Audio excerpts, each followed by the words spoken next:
सगळ्यांना माझा नमस्कार. सरांना खूप धन्यवाद की आजच माहिती झालं की तुम्ही आम्हाला हे जे सगळं अवेलेबल केलेलं आहे तुमच्यामुळे, आणि सगळ्यात महत्त्वाचं म्हणजे तुम्हाला खूप खूप धन्यवाद. मला या सेंटरमध्ये मी नोव्हेंबरपासून येते. नोव्हेंबर, डिसेंबर आणि जानेवारी, फेब्रुवारी. आता फेब्रुवारीपर्यंत जे मला काहीच झालं नाही असे बदल सांगू का? याच्या आधी झालं होतं ते बदल सांगते. नोव्हेंबरपासून मला काहीही सर आता प्रॉब्लेम होत नाही. नोव्हेंबरपासून एकही गोळी घेतली नाहीये. विशेष म्हणजे मी त्या दिवशीच मॅडमला बोलली, मी झोपेच्या गोळ्यांची पॉकेटं आणून ठेवली होती का त्याच्या वेदना होत होत्या ना, त्या असह्य झाल्या होत्या मला. मी म्हणायची यमराजा जरा थांब, मी नंतर येईन तुझ्याबरोबर, हात धरून येईन तुझा, आता मुलाला मोठा होऊ दे. माझा मुलगा आता डिग्रीला आहे सर, आणि मला सुरुवात झाली जून महिन्यापासून सुरुवात झाली. जूनपासून सर मला थोडं जरा वेगळं थोडं सांगते. मला प्रॉब्लेमची सुरुवात झाली ना, पिरियड जी चालू झाली ती 20 दिवस झाले मला थांबत नव्हतं. दवाखान्यात गेली, मॅडम म्हणायला लागल्या की ठीक आहे आपण गोळ्या देऊया. गोळ्या घेतल्या. 2 महिने 3 महिने झाले. गर्भपिशवी साफ पण केली ह्या वयामध्ये, तरी पण माझं काही ब्लडिंग थांबायला तयारच नव्हतं. मी गायनॅककडे गेली. 2 गायनॅक बदलापूरला झाल्या, एक कर्जतला गायनॅक झाले डॉक्टर फडके, आणि शेवटीला पनवेलला गेली. मी त्यांना आवर्जून सांगते, सर मला ह्याच्याबरोबर ब्लडिंग होत आहे, पण माझ्या मणक्यामध्ये प्रचंड मला वेदना होतात, प्लीज. मग ते गोळ्या द्यायचे. मी म्हटले अरे मला ब्लडिंग पण थांबतंय, मणका पण दुखतोय. मग डॉक्टरांकडे गेली, मग ऑर्थोपेडिककडे गेली. त्यांना म्हटली सर मला असा असा प्रॉब्लेम चालू झालेला आहे. ते म्हटलं ठीक आहे आपण एक्सरे वगैरे काढूया. एक्सरेत काही दिसलं नाही. मग शेवटीला मी म्हटली कंटाळी आईकडून इकडे येताना मला आपलं हे थेरपी सेंटर दिसल्यानंतर मग मी इकडे दुसऱ्या दिवशी सरांना 2-3 कॉल केले.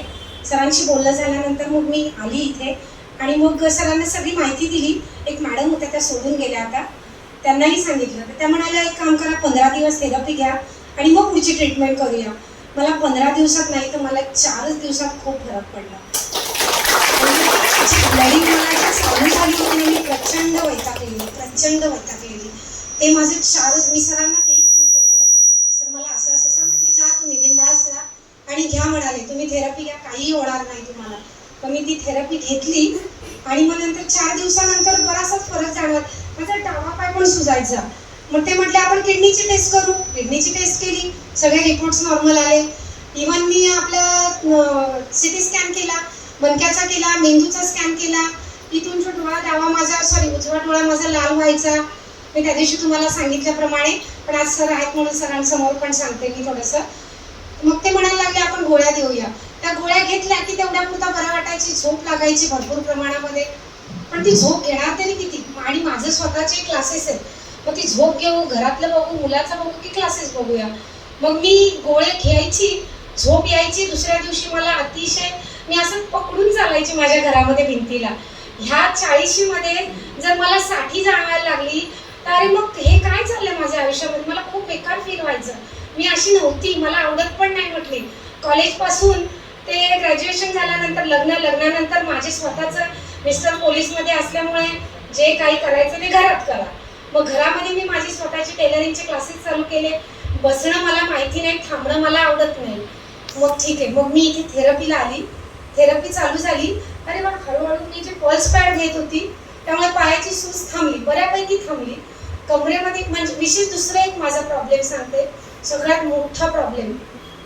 आपण झोपताना डाव्या कुशीला झोपतो, उजव्या कुशीला झोपतो. मी डाव्या कुशीला झोपत नव्हती, मी उजव्या कुशीला नाही. का तर माझ्या मणक्यामध्ये माझ्या 3 नसा बंद होत्या.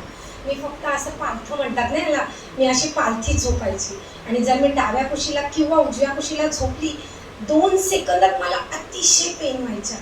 खरं सांगते, इतक्या पेन व्हायच्या ना मला की मी लगेच अशी पालथी व्हायची की पुन्हा कधी, म्हणजे रात्रभर मी फक्त पालथी झोपायची. या उशीला एक, या कुशीला इथे उशी, इकडे एक उशी असं, आणि पायाखाली एक उशी असायची.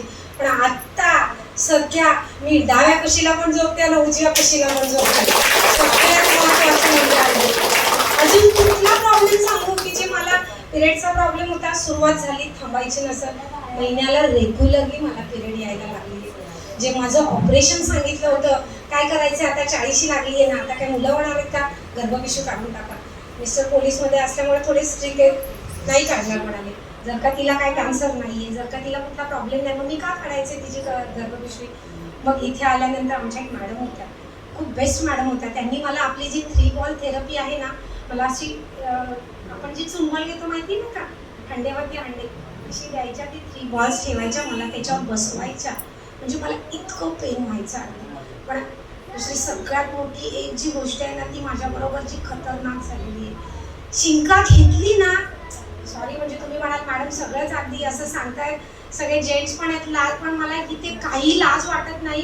सर माझ्यासाठी देवदूतासारखे उभे राहिलेले आहेत आणि देवासमोर आपण खोटं नाही बोलत. हे सगळ्यात मोठं सर माझ्यासाठी म्हणजे महत्वाचं आहे. शिंकली ना तरी मला लघवी यायची. हे कधी चालू होतं? वयाच्या 65-70 नंतर चालू होतं. मला 40शीतच चालू झालेलं ते. 40शी माझी आता ह्या वर्षी लागेल, पण मी सांगते 40शी चालू. मग मॅडमनी मला ती थेरपी कशी दिली, मॅडम आपण 15 दिवस ते 3 बॉल्सवर तुम्ही बसा, व्हायब्रेशन. इतकी महत्वाची ती थेरपी आहे ना, सगळ्या लेडीजनी आवर्जून, ज्यांना पाळीचे प्रॉब्लेम्स आहेत ना,